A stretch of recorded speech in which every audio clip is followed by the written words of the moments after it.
let's start this off right, man. Young lady in the pink, we need a press conference with your family, your grandmother, your mammy, everybody standing behind you looking solemn and crying and thanking Nicholas, Officer Nicholas,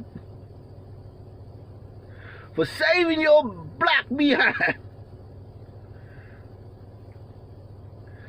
Because you was close to death as anybody.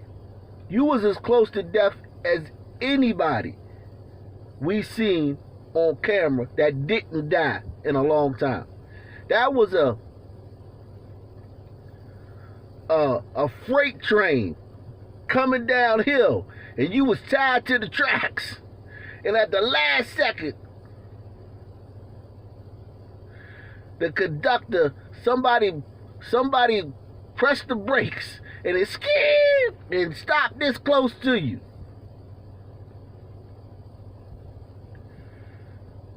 You was about to die. And I know you in the black community, and it's not cool to say anything nice about police, because we gotta all hate police and act like we don't like police, even though I'm gonna get into that in a minute. It wasn't Ma'khia that called the police. It was one of the other girls that's been confirmed.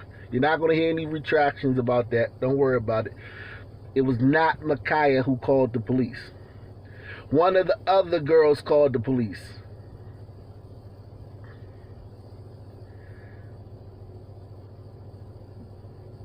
And I suspect that it was this girl. Only thing I can confirm that is it wasn't Ma'khia. Ma'khia did not call the police. That wasn't her. It wasn't her voice at all. Her voice is another voice you hear in the video, in the background.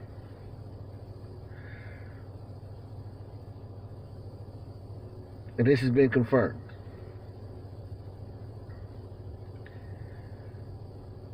But this young woman needs to come out and thank that officer. Just like anybody who got their life saved. Why? We can always march and protest when the cop make a mistake with some nigga in another state we never knew, and wouldn't have gave 3 cents to if we had met him. Wouldn't have pissed on his gums if his teeth was on fire. But when the cop saved our life personally, we can't say nothing about it, because, you know, black people are supposed to hate cops. And this is the video, this is the picture that they need to start showing. Just keep it real, media. Look at Ma'khia. She's going for the neck. That's a neck shot she's going for. Think about how close that neck is to that girl's head. I mean, just think about how close that knife is to that girl's neck.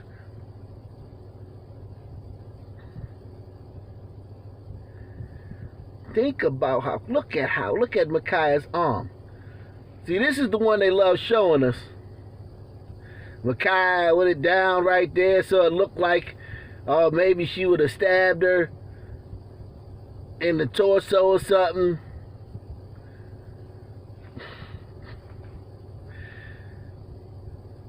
This is the one they'll show. Because this is the best look they can give. They're going to always give the black person the best look possible, because the media is so racist against black people, right? This the best look she can get in the situation. She done already gave the other girl a graze wound with the knife.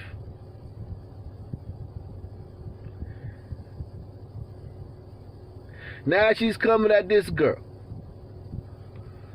But this is not the view that girl saw. The girl in the pink. The girl in the pink saw this. She saw that blade up high coming down on her neck. And she seen her life flash before her eyes until Officer Nicholas came through in the clutch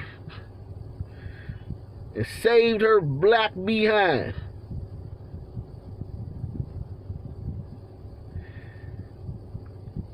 I would love to see a press conference from this young lady thanking Officer Nicholas, man. Hit the like button, hit the Cash App, hit the PayPal. Support this channel. Because no one's going to clear up all the BS from last week. Because everybody's running with a bunch of lies, and I can't blame them. Because it was a bunch of lies told by the media and the family. So I'm not blaming people for I'm not sitting here holier than thou like, let's lie. No. You were lied to. It's a video seen around the world showing Columbus police officer Nicholas Reardon arriving at a home while a fight is going on and firing his gun at 16-year-old Ma'khia Bryant as she lunges at a woman with a knife. This is sparking calls for change in police reform. Thanks for joining us tonight at 6:30. I'm Clay Gordon. Tonight, demonstrations held once again downtown. Some trying to teach kids about this tough topic, but we'll start with 10 TV's Stephanie Stanovich. She was there with people who marched from the First Congressional Church on East Broad Street to CPD headquarters. Stephanie, what happened there today? Clay, yeah, well, first let's talk about this here, what's happening in the Short North. So there's people gathering here in the Short North at the intersection of Buttles Avenue and High Street. Media, can y'all keep it real for once in your life? There's not people gathered there for Ma'khia. It's white people gathered there for Ma'khia. There ain't a Negro down there. And if it's a Negro down there, they biracial.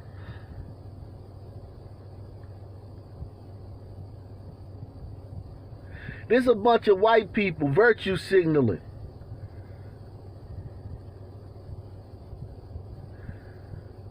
The black hoodlums and the black thugs, the element of the community that commits the crime, they still gonna stick you up. They still gonna burglarize your house.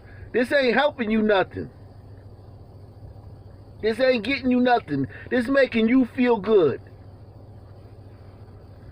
This ain't helping nobody by being downtown protesting for this girl. A bunch of white folk. Not one Negro in that whole crowd. They doing this for themselves. This has nothing to do with Ma'khia. It has nothing to do with black people. They did a survey. 90% of the people who protested at the George Floyd riots were not, George Floyd peaceful protests. There was 9,000 George Floyd peaceful protests last year. 9,000 different ones that were documented. 25 people killed, but out of all those protesters, 90% weren't black. And 80-something% were white. This stuff, this is demented, psychopathic stuff they're doing. Always praising a black person as dead wrong or in the wrong or a junkie or a maniac.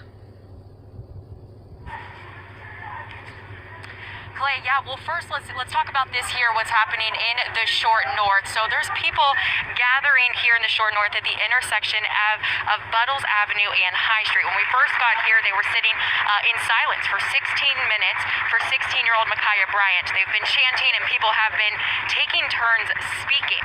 But as you mentioned, also earlier today, several faith leaders from throughout Columbus spoke in front of CPD headquarters. People stood around them holding signs that they made and occasionally cheering or chanting during the speeches. Many of the reverends that spoke said that they, quote, shouldn't be back here in front of CPD having this conversation again.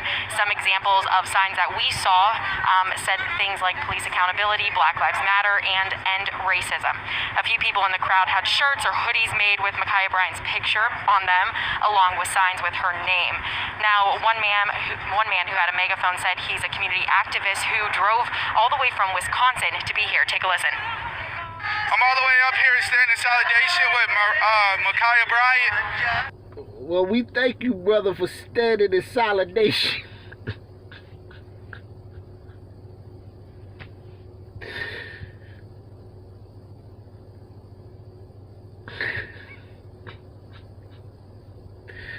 Thank you for standing in solidarity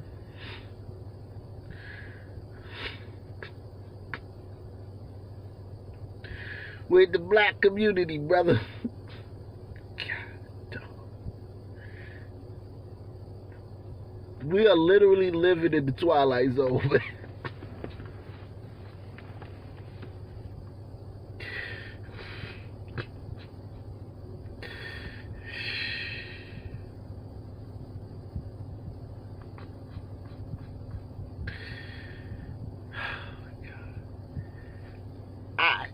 I don't know what to do with this, man. I'ma just let it play. I don't know what to do with this. Signs with her name. Now, one man who had a megaphone said he's a community activist who drove all the way from Wisconsin to be here. Take a listen. I'm all the way up here standing in solidarity with Ma'khia Bryant and all the lives that was lost in Ohio.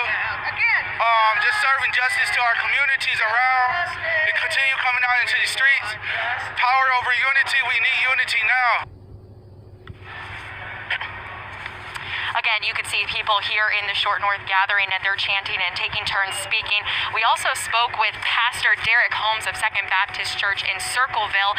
He's a part of the organization that happened earlier today. Now, he says that he wants people to get sleep for tonight, but he encouraged the crowd there earlier in front of CPD to make calls early in the morning for change that they want to see. He suggested calling the mayor's office, calling city council, and calling elected officials. Now, we'll have much more on that in these demonstrations tonight at 11 o'clock. For now, reporting in the Short North, Stephanie Stanovich, 10 TV News. Stephanie, thank you for that. Shot her 4 times. Tell the truth. The knife was on the ground. Shot her 4 times. Okay? Yeah, she had a knife in her hand, but it was way before they shot her. The knife was on the ground. Yeah. I mean, technically, but that was only after the cop shot her 4 times. You told us moments after the incident that the knife was on the ground before the cop shot her 4 times. And you demanded that the media print that. Or don't print nothing at all. So listen, man, I support YouTubers. I watch YouTube all the time. So all the YouTubers that was reporting that, they were lied to. They were just going with the information that they had gotten. This woman lied to them. So, I mean, like, I don't know what you expect people to do. They got some bad information. We'll first play the first 911 calls so you have that information. 911, where is your emergency?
Sorry, guys.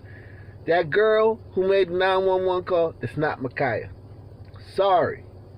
People get mad at stuff like that. Ma'khia did not call the cops. That was someone else. Another one of the girls calling the cops. That was not Ma'khia. Also, the girls weren't over there to jump Ma'khia. All of that was just lies to make it seem like good. Just like Jacob Blake was over there to fight a cop. I mean, Jacob Blake was over there to stop a fight. He broke up a fight. Remember that? Jacob Blake was breaking up a fight. Then you find out he was over there molesting, assaulting a woman. Breaking a restraining order. And dodging a warrant. When we first heard he was trying to break up a fight. They always gonna give you bullshit. And we gotta start being smarter though. Content creators. We gotta start being smarter. Like, we gotta know that if a black person gets shot, initially we gonna get a bullshit story. Initially, the story will be bullshit. And at some point we gotta start being like, and I've been on here for 4 years, so I'm a little bit of a veteran. So I know that the first story gonna be complete horse shit. But it just comes with, I guess it comes with maturity, you know, as you cut your teeth more with YouTube and whatnot, or with Instagram or Twitter, or whatever platform you're on, Facebook. If it's a black person gets shot, the first story gonna be they was baking cookies for homeless people and they was delivering them to the soup kitchen, and cop came in behind and shot him in the back of the head for no reason. You gotta understand that that's gonna be. So Ma'khia's not the woman on the phone. That's not Ma'khia. It's been confirmed by her family. That's not her. Not Ma'khia on the phone. That woman in the background screaming may be Ma'khia. That's not Ma'khia. The girls, the other older women, I guess they're women because they're a little bit older, 18, like 20. They were the woman's previous foster children that came by the house for her birthday. And they saw how messy and junky Ma'khia and the new girls, the new foster children who lived there, had kept the house, and they objected to that. And Ma'khia, just like young people do, if I was to tell some young dudes, 16-year-old dude, hey man, y'all junky, they would catch an attitude. I guarantee you. Especially some inner city, urban, melanated ones, they gonna catch attitude. Because they entitled and ain't nobody supposed to tell them nothing. Even some white kids gonna catch an attitude, some Hispanic kids at that age. They all millennials, they all entitled. They all think everything is about them and whatever they want to do, and you can't tell them nothing.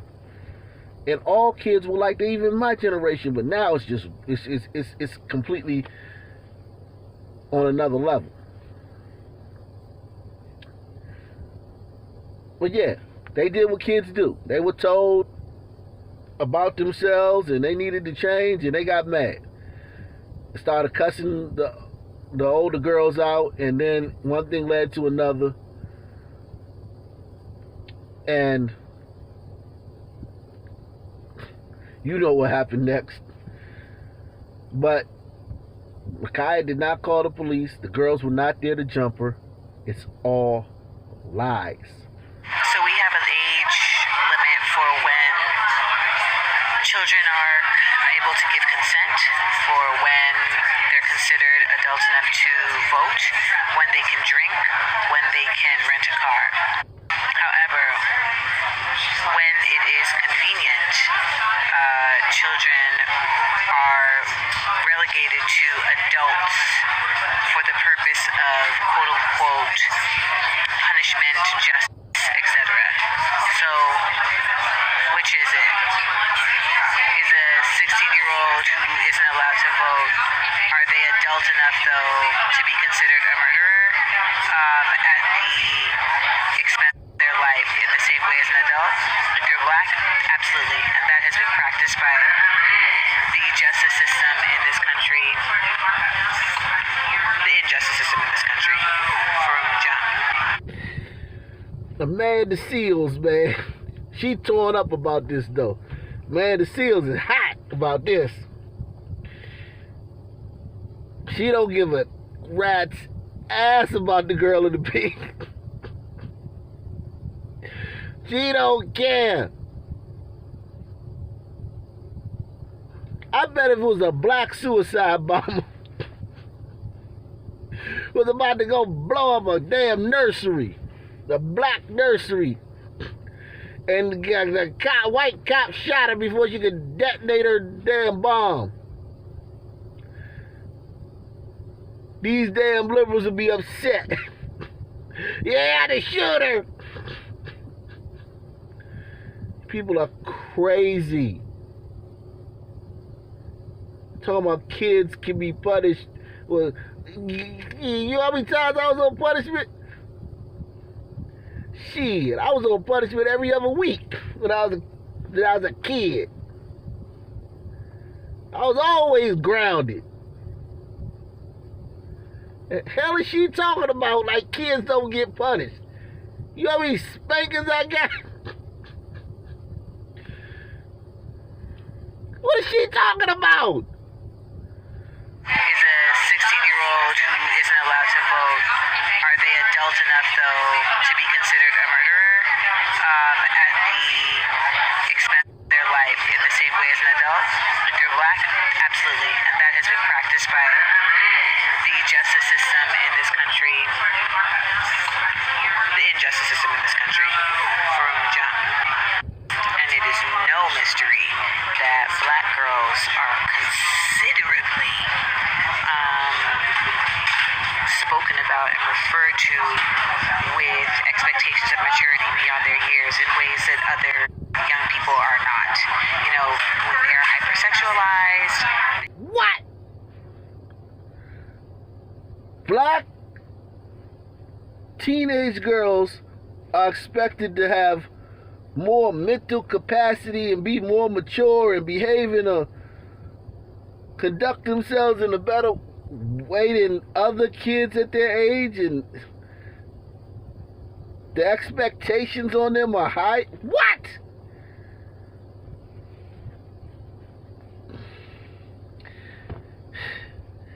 Maybe I'm tripping. I haven't seen that. If you've seen that, press 1. Press 1 if you've seen it. I haven't seen that. I didn't. This is news to me, but okay, fine. And it is no mystery that black girls are considerably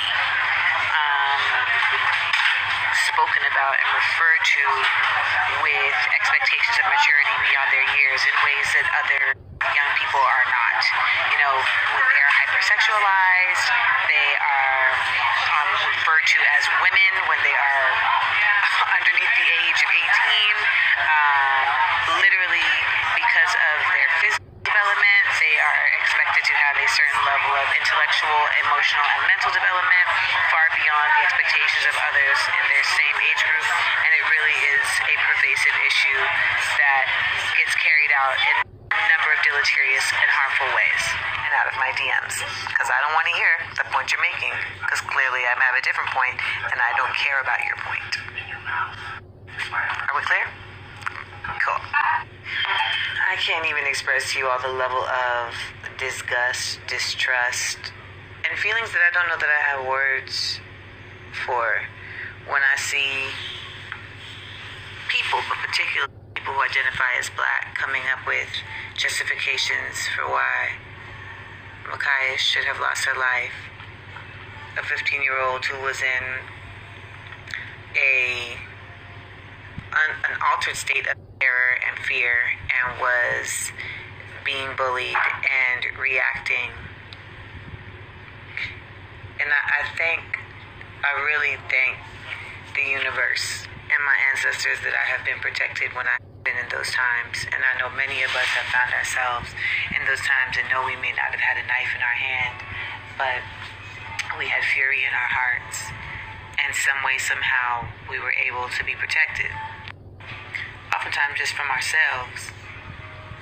And so when I see the willingness of so many black people to simply just offer up this girl's soul and her spirit because her actions don't align with what they feel like their concept of worthiness is, one of the things that it also does for me is it brings up the feelings of their worth.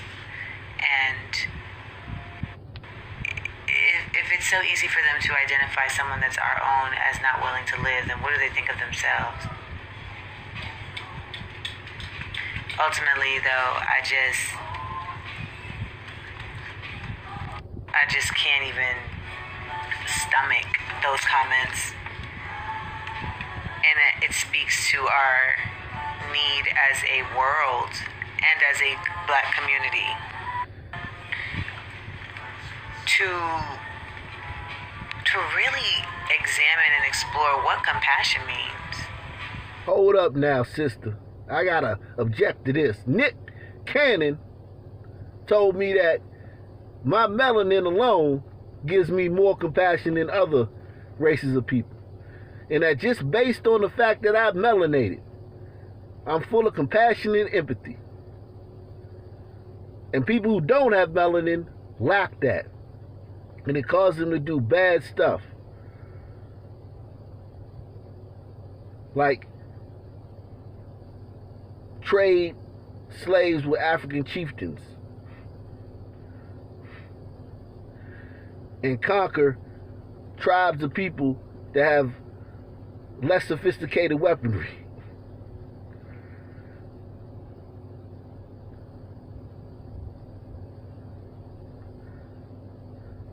So I don't have to object to that, sister. I'm dark. I'm not, blue black, but goddamn it, I mean I'm pretty dark.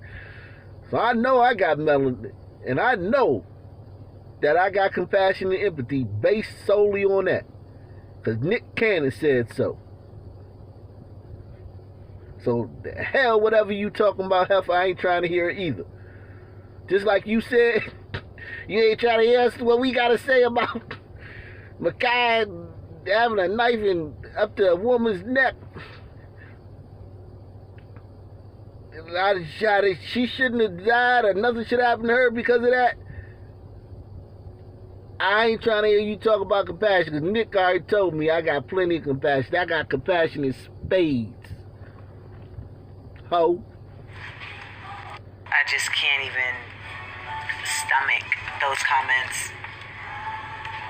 And it speaks to our need as a world and as a black community to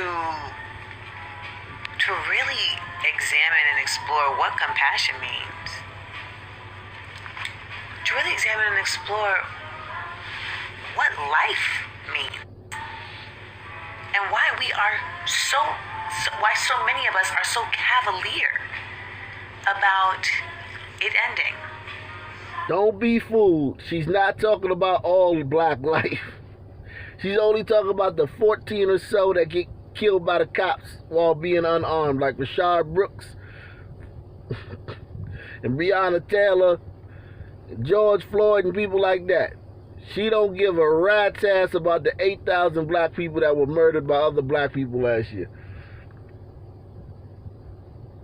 The only thing she's talking about is black people killed by cops while being unarmed or armed. Or armed. But she don't give a damn about no black person that ain't, if something wasn't done to him by a cop or a white person. So don't be fooled by this statement. To really examine and explore what life means. And why why so many of us are so cavalier about it ending. And we both, like it's just me and you, but I'm talking to just me and you. Like, we know the answer is that because for so many, for our existence in this nation, black life hasn't mattered, which is why we have Black Lives Matter as an ethos. So anytime somebody finds themselves trying to justify why black life, particularly one of a 15-year-old girl in a state of crisis, why that life is justifiably gone. Anyone saying that just doesn't think Black Lives Matter. And thus, their opinion doesn't fucking matter.